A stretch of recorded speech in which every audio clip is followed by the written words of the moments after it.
Operação da Polícia Federal combate a lavagem de dinheiro do tráfico de drogas no litoral norte do estado. Eleições 2022. Presidente e candidato à reeleição Jair Bolsonaro participa de evento em Balneário Camboriú.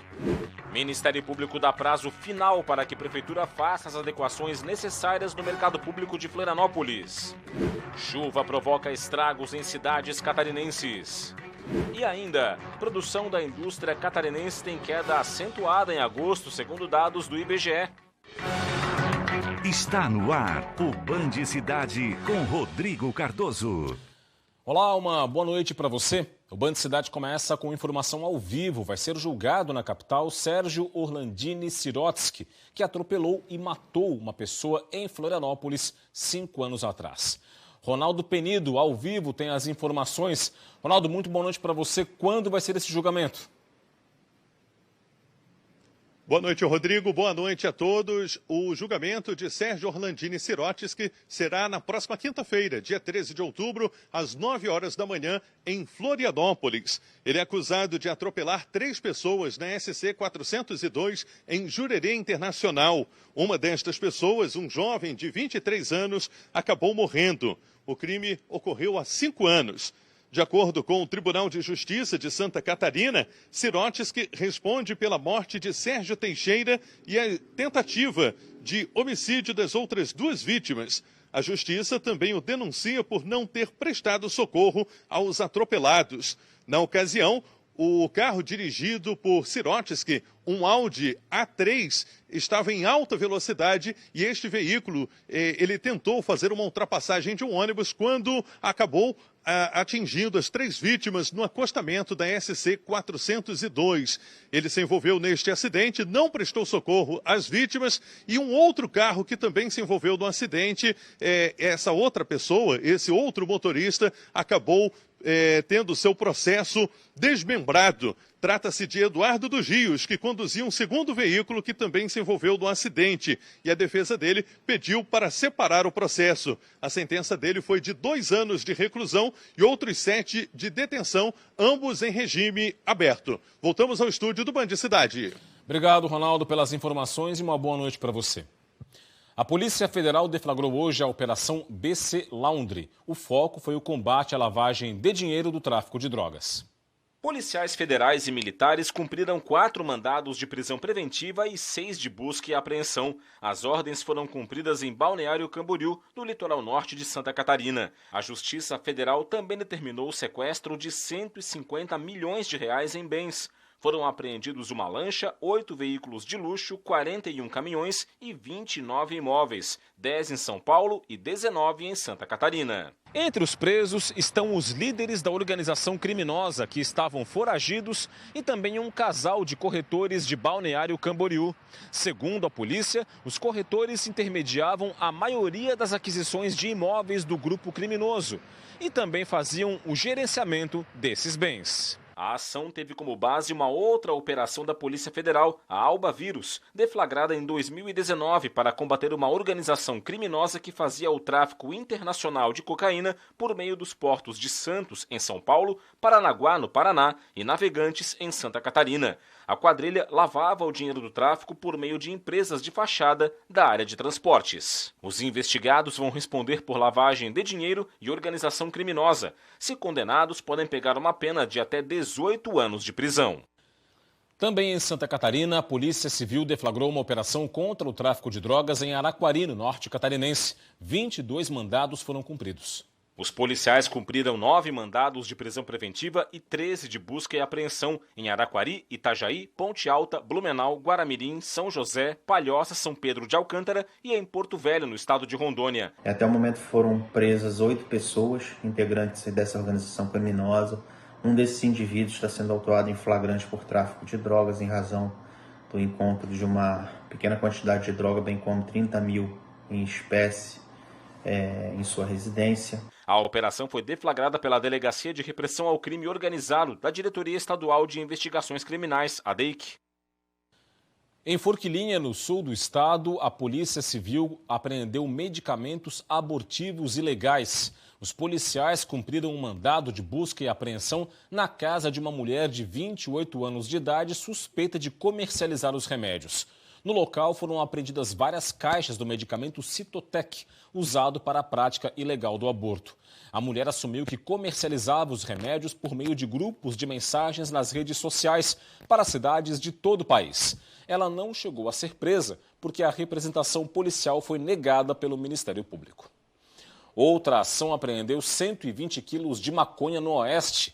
Forças de segurança receberam uma denúncia anônima de que um veículo furtado e com drogas transitava na região de fronteira e divisa dos estados de Santa Catarina, Paraná e Rio Grande do Sul e fez buscas para localizar o suspeito.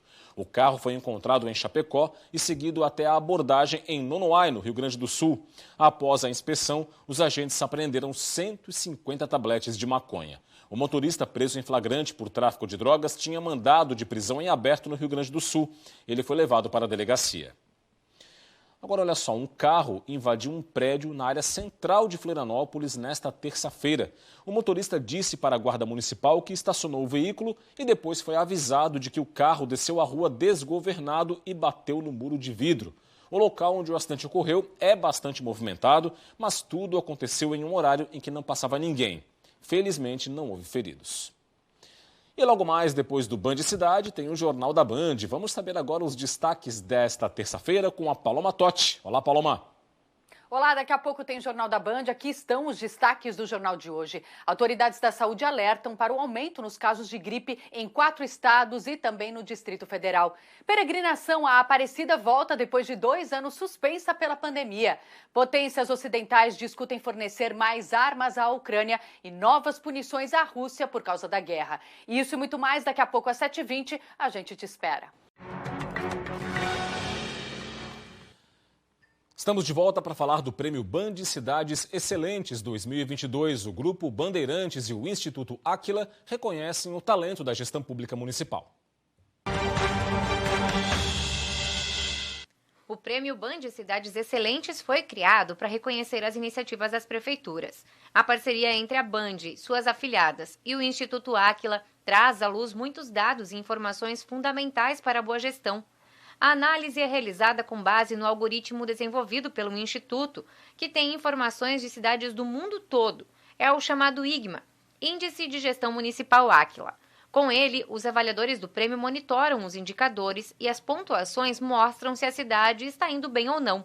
A ferramenta está disponível e traz informações sobre cada um dos mais de 5.000 municípios brasileiros, incluindo os 295 catarinenses. Em 2022, a avaliação tem como base 6 pilares: governança, eficiência fiscal e transparência, educação, saúde e bem-estar, infraestrutura e mobilidade urbana, sustentabilidade, desenvolvimento socioeconômico e ordem pública. Os municípios competirão nesses pilares, sendo divididos em 3 categorias populacionais: municípios com menos ou igual a 30.000 habitantes, entre 30.000 e 100.000 habitantes e acima de 100.000 habitantes. Todas as informações das cidades são públicas e devem estar à disposição dos moradores, que podem acompanhar o que os gestores públicos têm feito ou não. É isso que faz a cidade pontuar mais ou menos para que sejam escolhidas as excelentes. Eleições 2022, olho no voto, olho na TVBV. O presidente e candidato à reeleição Jair Bolsonaro esteve hoje em Balneário Camboriú, no litoral norte do estado.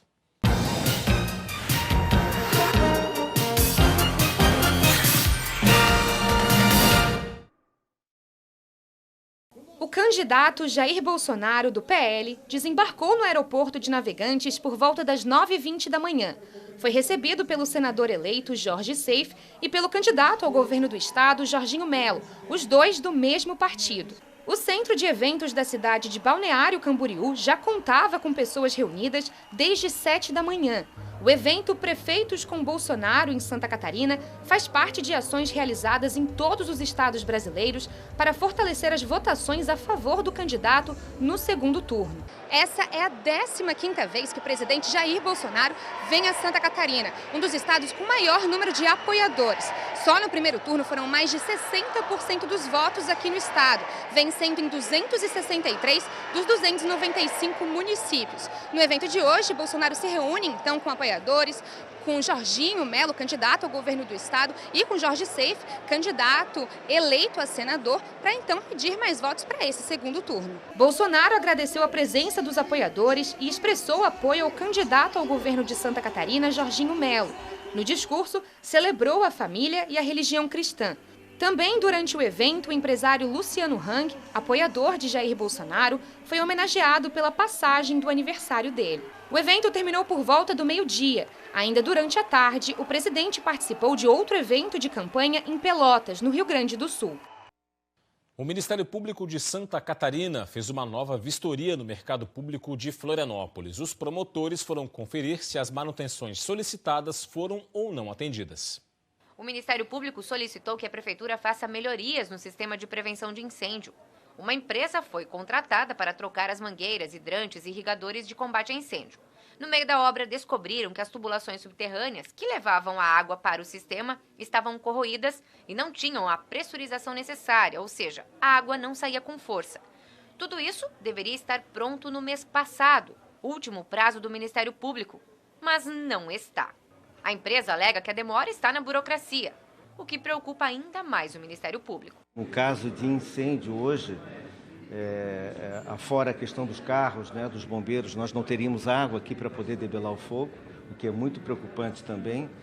Nós temos os problemas dos restaurantes e dos boxes, cujas coifas, né, e caixas de gordura não estão sendo limpas e a Prefeitura, ao que consta, não está fiscalizando também. Então, pouco mudou nessa situação. Outras melhorias também foram exigidas, como acessibilidade, parte elétrica e a manutenção do teto retrátil que fica no vão central do mercado. Uma nova visita deve acontecer no início do mês de novembro. Se as obras não tiverem sido concluídas até dia 4 de novembro, nós pediremos a interdição de todo o complexo do mercado público. A chuva que caiu no estado já causa prejuízos. Há registros de estragos no Alto Vale até o sul catarinense, mas as áreas mais atingidas ficam no oeste.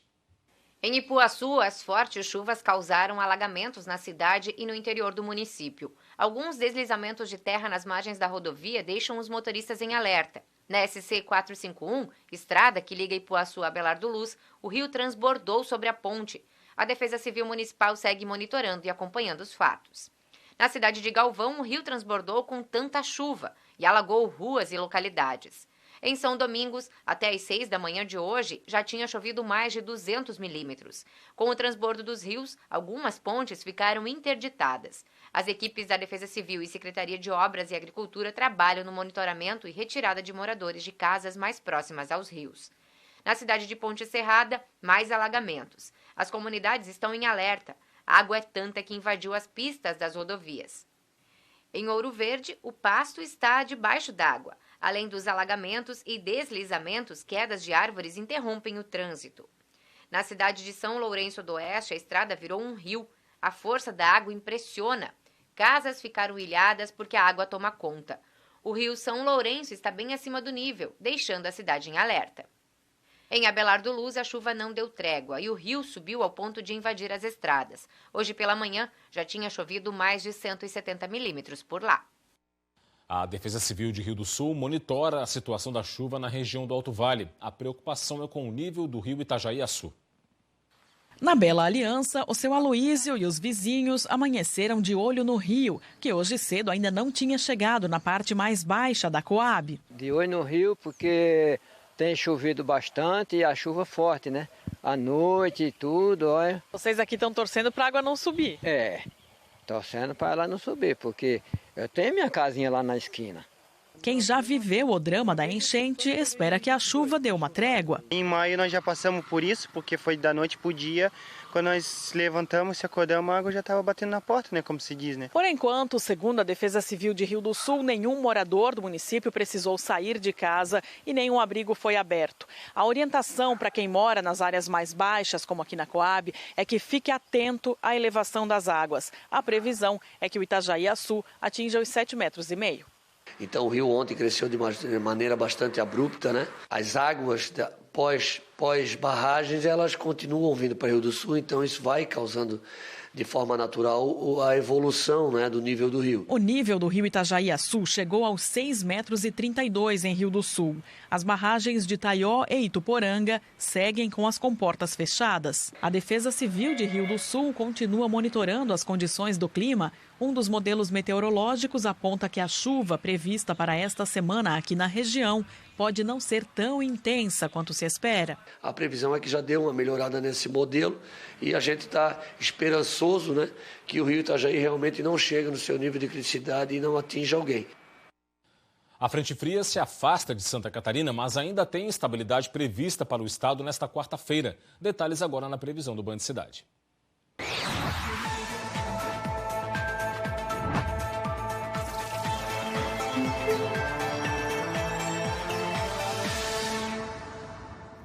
A quarta-feira vai ter predomínio de nuvens e chuva mais isolada, com volumes menores em Santa Catarina. O tempo melhora ao longo do dia, com aberturas de sol, especialmente no oeste e no sul do estado.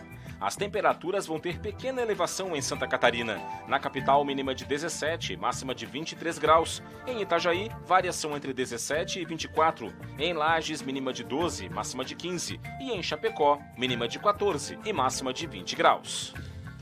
7:08, passadinha agora no portal tvbv.com.br para os principais destaques. Olha só, carro desgovernado invade prédio na capital. Tem também a economia. A inflação registra queda pelo terceiro mês seguido em 2022. Alto Vale monitora rio para evitar enchente. Tem também aqui, Polícia Civil cumpre 22 ordens judiciais em Santa Catarina contra traficantes. Estes e muitos outros destaques você confere em tvbv.com.br. Aponte a câmera do seu smartphone para o QR Code que está na sua tela e fique ainda mais bem informado. Estamos de volta. Depois de registrar crescimento em julho, a produção da indústria catarinense teve queda acentuada em agosto. Vamos ao telão do Band Cidade para os resultados deste mês de agosto. Confira aqui comigo que no mês de agosto, na comparação com julho, a indústria recuou 4,8% aqui no estado. Foi a segunda maior queda entre os estados pesquisados, atrás apenas do Pará, e interrompeu uma série de 4 meses consecutivos de crescimento. Vamos ver aqui agora a comparação com agosto do ano passado, alta de 0,7%. No acumulado do ano, queda de 3,6%. E nos últimos 12 meses, a produção encolheu 4,5%. Vamos mudar de assunto agora, falar da Petrobras, que anunciou uma nova redução nos preços do gás natural para as distribuidoras a partir de 1º de novembro, que vai até janeiro de 2023. A redução média para as distribuidoras vai ser de 5%. O reajuste final para o consumidor vai levar em conta as margens de lucro das distribuidoras e postos de revendas, e também os impostos federais e estaduais. É a segunda atualização nos preços em 2022. Em maio, houve um aumento de 19%. Segundo a Petrobras, para quem usa os botijões de gás liquefeito de petróleo, o GLP, a redução não gera impactos. A medida vai beneficiar principalmente moradores que consomem gás natural canalizado e motoristas com carro que utilizam gás natural veicular, além da indústria que utiliza o gás natural como fonte de energia. Futebol, Série B do Brasileiro, a Chapecoense entre campo daqui a pouco contra o Sampaio Corrêa pela competição reta final. Confira.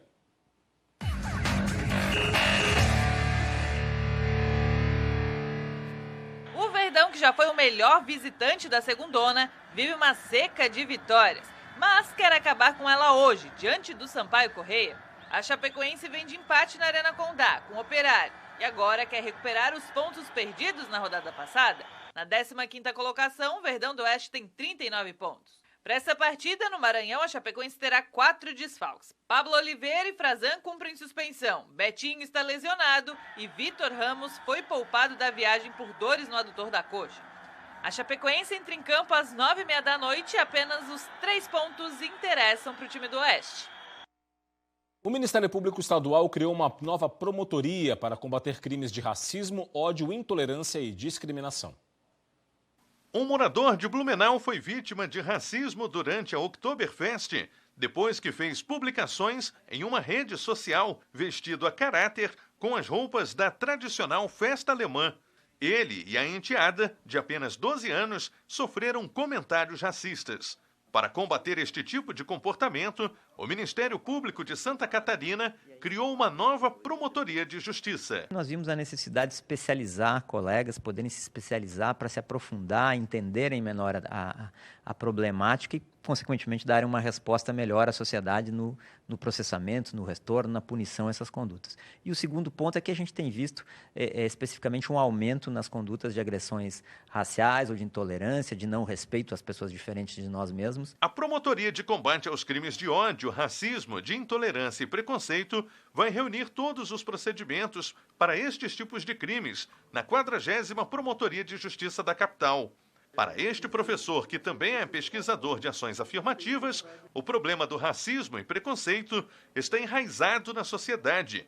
E para combater estas atitudes, é preciso desenvolver também ações educativas. Como a nossa sociedade tem um racismo entranhado em todas as instituições, é importante que seja trabalhado em todos os âmbitos. Então, até do ponto de vista das empresas, trabalhar com seguranças, mostrar que as pessoas, não é porque tem uma cor da pele que elas são infratoras, né? E também, obviamente, no ensino fundamental, às vezes no ensino pré-escolar também, né? no que é chamado de educação infantil, é importante trabalhar a necessidade da convivência harmoniosa de diferentes. Para especialistas, o aumento do número de casos de racismo e preconceito ficou mais escancarado após a implantação da política de cotas raciais. Ajuda as pessoas que não são negras nem indígenas, né, a conviver com as pessoas e que elas vão ver que são pessoas iguais a ela, né? Só tem perspectivas e vivências diferentes, né?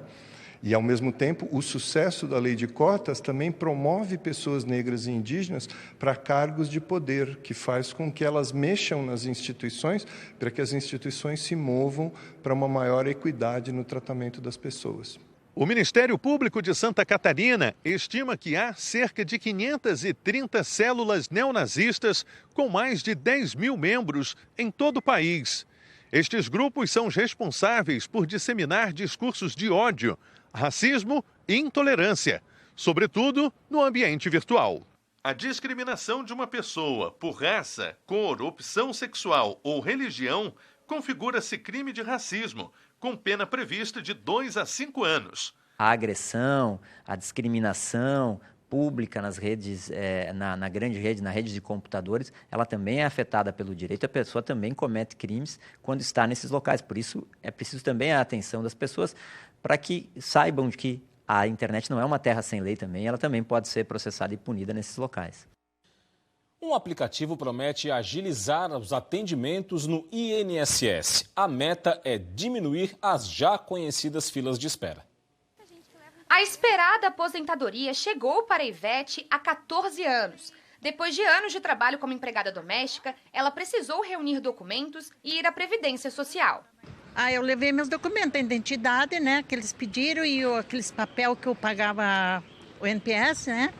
E daí eu fui e me aposentei. Para seu Carlos, esse processo foi mais demorado. Esperou 2 anos para análise de documentos. Como o INSS, na época, faltava supervisor, faltava tudo, eu me prontifiquei a levar o fiscal lá nos locais onde eu trabalhei para comprovar isso aí.